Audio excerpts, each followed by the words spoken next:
election will be gaining traction across the country.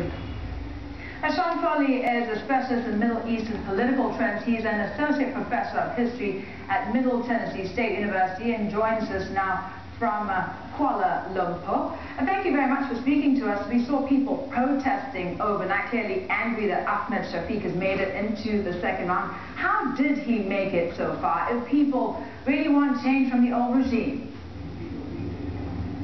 Yes, it is surprising. Ahmed Shafiq is a member of the old regime, and actually, like Mubarak, he was a former Air Force officer. But he emphasized issues like law and order, and polls right before the election indicated that this was an important issue to voters, especially to the Coptic voters in Egypt, who are about 10% of Egypt's population. Do you think the challenge now is for both remaining presidential candidates to win the votes of the people who voted against them or didn't vote in the last round?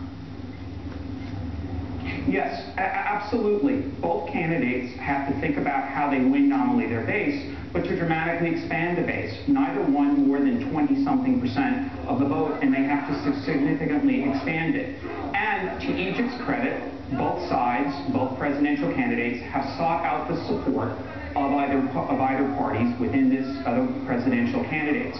Indeed, the Muslim Brotherhood has already established a mechanism by which it will offer posts and other types of things to win the support of other parties. This is how normal democratic processes work, and Egypt seems to be well on its way to delivering this process.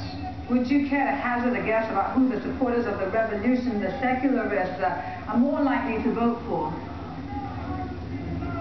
That's a difficult question. As your report noted, it's not even clear whether Mr. Shafiq will be involved in the runoff or not. And indeed, the question will be whether he will be able to reinvent himself enough to convince those voters that he truly is a leader of the revolution, or whether the Muslim Brotherhood will be able to do that as well. It's an open, democratic process, and both sides have significant time to win support.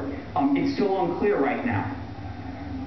What do you think a win by either man would mean for Egypt? It would seem increasing divisiveness and polarization in Egypt is inevitable.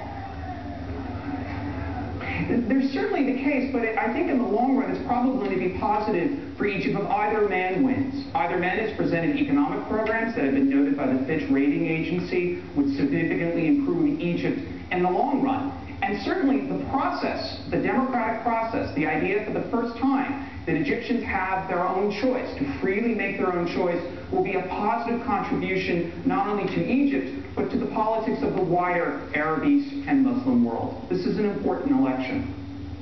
Okay, Sean, thank you for your time. Sean Foley, a specialist in Middle Eastern political trends.